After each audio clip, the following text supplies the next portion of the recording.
There's quite a lot going on in Texas as we head into the midterms, with congressional hopefuls at the state and federal levels fighting for their chance to represent the people of the state, and it will be a fight. By now, we're all very familiar with Governor Greg Abbott's attempts to rig the voting map here in Texas, gerrymandering Democratic districts into oblivion because Donald Trump asked him to find 5 more Republican seats. Republicans are trying to fortify their hold on Congress, and for some reason, they are unsure that they will be able to do so if they just run on policy and principles alone. So here they are rigging the map in the middle of a decade instead of just actually trying to represent and support the will of the voters. So the Texas Democrats have fled the state in a strategic move, denying quorum to the governor, preventing him from moving forward with his rigged map. An interesting side effect of all of this is that the nation is now becoming acquainted with some of the state-level representatives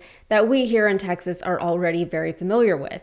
With the increased national profile, some of them are considering bids to represent Texans at the national level. And I don't mean to suggest that they weren't already considering runs for DC prior to all of this. Many of them were. The most notable is perhaps James Talarico, who is no stranger to the national spotlight. He's made national headlines plenty of times prior to this gerrymandering fiasco by being a Christian Democrat who is outspoken against Republican attempts to force-feed Christianity on a secular public. What is the 4th commandment?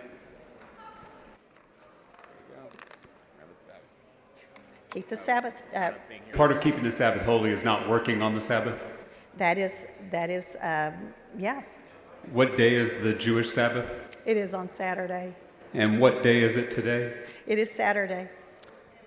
Here we are. The Christian Sabbath is what day? Sunday, in honor of the day that Jesus rose from the dead. And we're scheduled to give this bill a final vote on what day of the week? It's ironic, isn't it?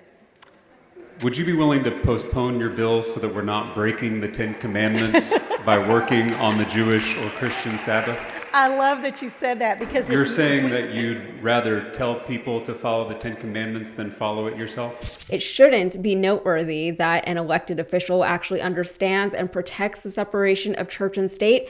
But alas, here we are. So he's made the rounds on major news networks, including Fox News, and he is a bit confounding for the right because a lot of their normal talking points don't work with him. He's a Christian who knows the Bible better than most Republicans who claim to be good Christians do, and he's not afraid to use Scripture in his arguments against them. And he's oftentimes successful in doing so, at least in the sense that he successfully dismantles whatever point they were trying to make. We as a legislature are about to force every teacher in the state to post the 10 Commandments in their classrooms. If they are donated. Do members of the Texas legislature follow the 10 Commandments? So again, this bill is about honoring our historical, educational, and judicial heritage with the displaying of the 10 Commandments. The 9th commandment is thou shalt not bear false witness. Are you aware of any legislators who have lied about anything? That is, there might be one coming up in a minute if you keep talking. We'll see. The 7th commandment is thou shalt not commit adultery. Yes. Do you think that members of the legislature should focus more on trying to follow the 10 Commandments rather than telling others to follow them? Maybe they didn't have them posted. It is incumbent on all of us to follow God's law. He's often unsuccessful in that even though he's dismantled their point and exposed their hypocrisy and their true motives in the process, they just do whatever they were going to do anyway. But in 2026, Republican Senator John Cornyn is up for re-election.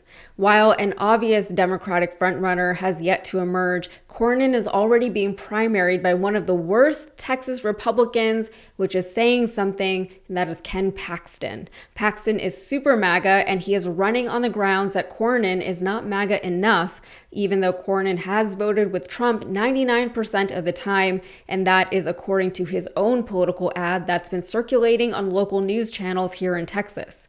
Cornyn is the less bombastic of our 2 Texas senators, and that seems to be working against him as he fights Paxton for his spot on the ballot. Now he's touting how MAGA he actually is, and he's even taken a front and center role in in the fight between the Texas GOP and the Texas Democrats supporting his president's goal of finding 5 more seats. It was Cornyn who asked FBI Director Kash Patel to help track down these wayward lawmakers.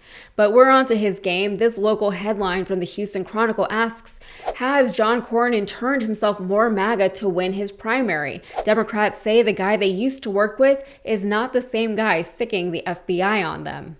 And even outside of Texas, The Hill reported Cornyn leans into Texas redistricting fight amid uphill re-election bid. Meanwhile, no obvious Democratic candidate for Cornyn's seat has emerged, and in Texas, a Senate bid is not something to approach lightly. Beto O'Rourke came dangerously close to taking Ted Cruz's seat in 2018, losing the seat by just a 2.6% margin, which is the closest the Dems had come to winning a seat in the Senate in 30 years. Now, friendly reminder that Texas had quite a few Democrats in office back in the 90s, including the governor's seat and in the U.S. Senate. However, in 2024, despite neck-and-neck polling in the months and even weeks leading up to Election Day, Cruz defeated Democrat Colin Allred by 8.5 points. And there's commentary and analysis to be had there. At the time, O'Rourke was considered to be one of the more progressive candidates in the nation, let alone in Texas. So for him to come so close to winning the Senate seat in Texas of all places, Republicans took notice. Even Ted Cruz acknowledged how lucky he was to keep his seat that year. Allred was more of a traditional Democrat, less progressive than Beto, less willing to shake things up, but he was a former football star, which people seem to like, and he was expected to be a palatable option for those who might have been apprehensive to vote for a Democrat. He was a safe option, and ultimately, he did not perform well. Cornyn is supposed to be the easier of the 2 senators to defeat, mainly because he's not as well known or as controversial as Ted Cruz is. He kind of just puts his head down and does his work. However, he still is a Republican running in Texas, and whoever the Republican candidate is on the ballot, they're just going to be more likely to win.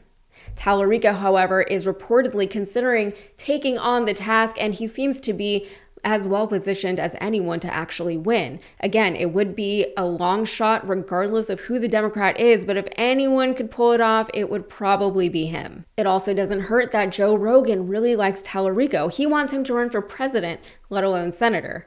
On the possibility of defeating either Cornyn or Paxton, Talarico said this: if we Democrats in Texas can't beat Ken Paxton, if we can't meet the moment and organize people across our state and build a big coalition, then we don't deserve to win, Talarico said on the Higher Learning podcast on Tuesday, one of his many media hits this week. But I do think this will be a huge moment for us in our state. I do think we have a moral imperative to beat Ken Paxton, Talarico said, and I do think I have certain things I can offer my party, but more importantly, the state of Texas. But that's also a huge decision, a huge life decision. And speaking of huge life decisions, Talarico is relatively young. He just turned 36 last May. Maybe that could work to his advantage if he were to take on either Paxton or Cornyn, who are both white-haired elderly men. Cornyn is 73 years old, but Paxton is a more sprightly 62. Otherwise, firebrand Congresswoman Yasmin Crockett's district was gerrymandered to hell on the new Republican forward map, so that will be a race to watch should the Republicans get their way. Also, Houston was heavily gerrymandered, which was expected. The state's always fighting Houston and Harris County because it's so blue here. In fact, Houston is currently down a representative in Congress because Sylvester Turner died and Abbott refused to call a special election for the 18th congressional district seat until this coming November. Turner died back in March. There are several Houston Democrats running for that vacancy, and honestly, if I lived in that district, I know who I would personally vote for, but there are several candidates in that field that I would be happy to vote for. It takes an awful lot of intellect, experience, and gumption to be a Democrat in Texas, because even with the best of the best, we are still up against gerrymandered districts, yes, but also voter suppression tactics designed and implemented by the state specifically to disenfranchise Democratic voters. I can't tell you how many highly qualified Democratic candidates I've seen